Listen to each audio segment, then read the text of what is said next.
Alright, so welcome back to the channel. This time we're going to be looking at the Hifiman Arya V1 versus the Hifiman Arya V2. And a bit of a spoiler alert, if you thought the only difference between the two was that dust protector on the grills of the V2, you're sorely mistaken. Let's jump right in.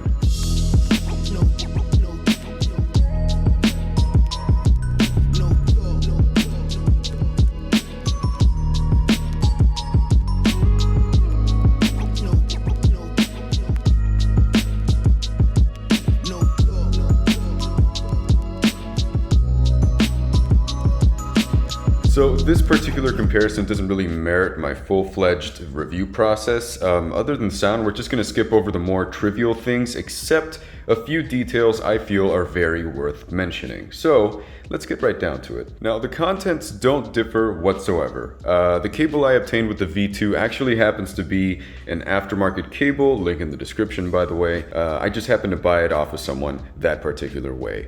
But other than that, the stock cable should be exactly the same between the two. Now, as far as the build is concerned, they're exactly the same from top to bottom, with one exception. One simple way to tell them apart is the black filter applied between the grills and the drivers of the version 2. As far as comfort is concerned, they're both an absolute pleasure to wear. A thing to point out though, I did purchase both of these pre-owned, so the following statements may be influenced by that.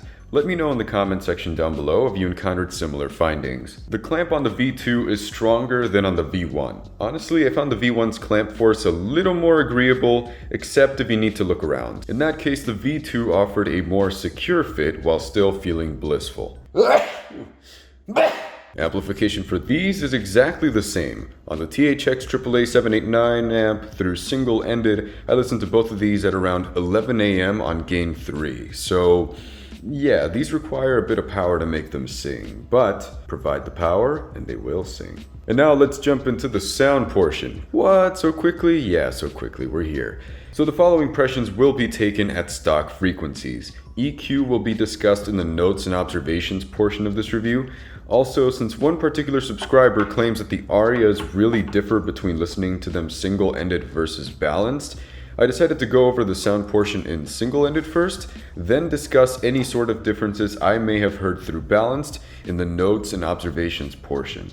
Now with that out of the way, let's begin. Let's start off with the bass. Let me begin by saying that both of these have tremendous bass and excellent quality bass. I love the bass response on both of these. That said, I was actually able to hear a difference between the two. The differences are very subtle, but the V1 has a slightly thicker and warmer response. So to test out bass guitars, I used Get Lucky by Daft Punk, Pharrell Williams, and Nile Rodgers. While both of these have a thick and commanding bass response, the V1 gives bass guitars a little more growl and finesse to them. With both, it's almost like you're right in front of the bass guitar and its amp, and you're clearly able to watch its string vibration go from a wide amplitude to a more narrow one. It's actually very, very impressive. So an example, Zealots of Stockholm by Childish Gambino.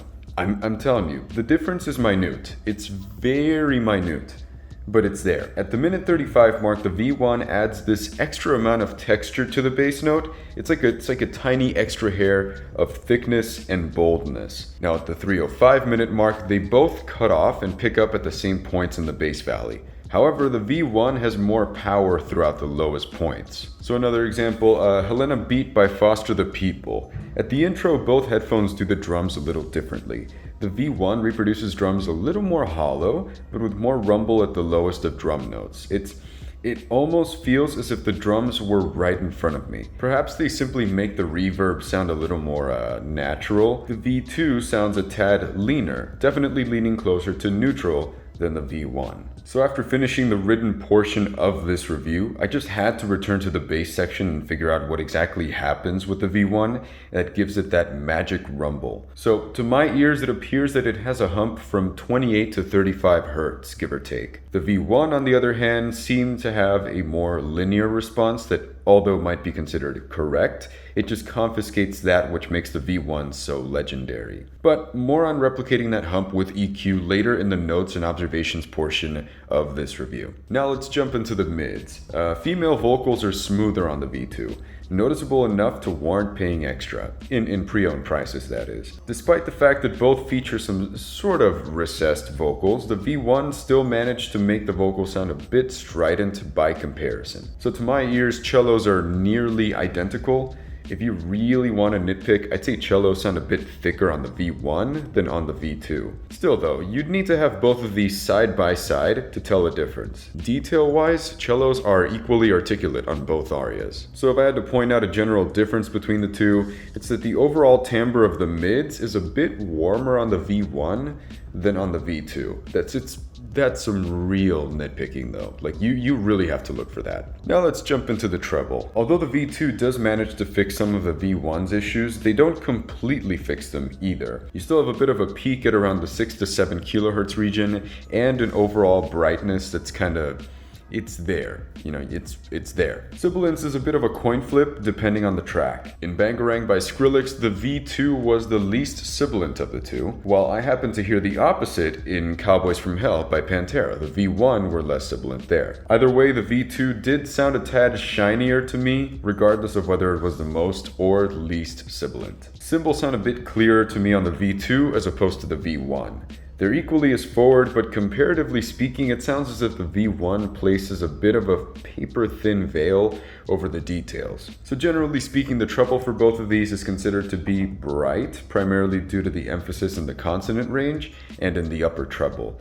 An example, again, Bangarang by Skrillex featuring Syra. I consider this treble response as a whole to be bright, mostly due to the emphasis of certain points in the frequency, particularly the hi-hats that begin at the 25-second mark of the track. Now for soundstage and imaging on both of these, as far as the soundstage is concerned, these actually differ from each other a little bit. The V2 by comparison sound like they're in a bit of a tall but wide channel, but it's still like a tube, very tall tube. They sound unrestricted, but with a certain limitation up top. After swapping back and forth quite a bit, I did hear that the V1 also possessed this limitation, but nowhere near as much as the V2. So to make something clear, although they use the same pads, the pads on the V2 are a little bit stiffer, making this the most likely culprit of this effect. Generally speaking, this limitation makes the V2 sound a bit enclosed, while the V1 sound more natural and endless to me. Now, imaging can vary depending on how you position the headphones on your head.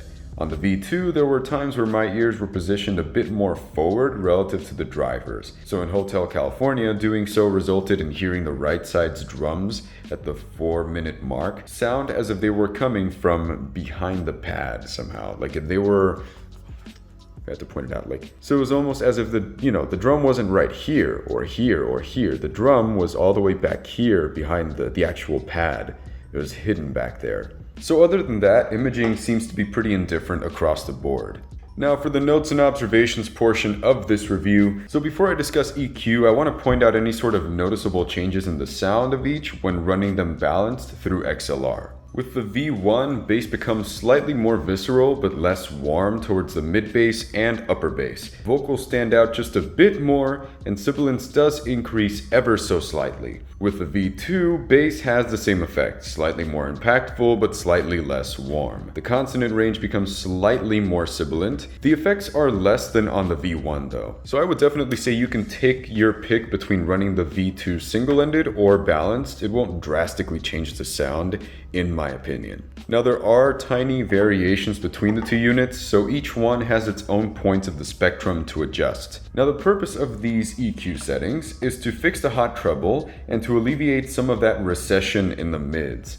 The treble issue mostly gets fixed, but each setting can be adjusted according to your preference and tolerance levels. So there are tiny variations between the two units, so each one has its own EQ settings. Now the V1 absolutely does not need any sort of bass boost down in the sub-bass region, so that was left untouched. Also, that small hump gets flattened out if you apply EQ in that area, so just leave it be. It's Perfect. Now the mids issue was mitigated and the treble was definitely tamed quite a bit. With the V2, I tried my hardest to replicate that bass hump from the V1, and although I got it to be very similar, although I got it to a very similar volume, and although the sub bass is still the best out of any headphone I've heard, it still cannot match that legendary rumble from its predecessor. So from here, feel free to add or remove that bass extension as you please, since it really isn't necessary either. Once again, mids and trebles were fixed a bit, but still remain a tad shinier than on the V1. So to conclude this comparison, many people, including the founder of HiFiMAN, claim that other than the thin dust protector between the grill and the driver, there have been absolutely no changes to the innards of the headphone. If this really is the case, then at least one of three things have occurred between the two versions. 1. The dust protector alters the sound signature and quality of the Aryas. 2.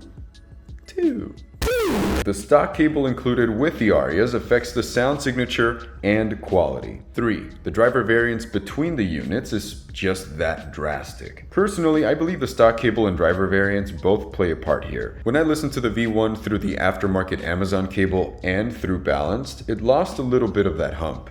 It didn't become as linear as the V2, but it just wasn't the same anymore. I believe driver variance must have played a role here because other than the change in sound signature, I also heard a difference in sound quality. Like I said in the treble section, instruments on the high end were just clearer on the V2. While the V1 had that entire price to performance issue, the V2 really sounded like what a Summit Fi headphone in this price bracket should sound like. So which of the two am I going to keep? Well, I'm not gonna lie, I mulled this over for quite some time, and it took me a while to make my decision, but I'm keeping the V2. So, even though you lose the legendary bass, you gain control and clarity in exchange. Now don't misunderstand, the V2 still have the best bass response out of any headphone I've heard, but it's not quite the V1. It's just not the same. It does come close with EQ though. Now, if the only real benefit of the V1 is the sub-bass response,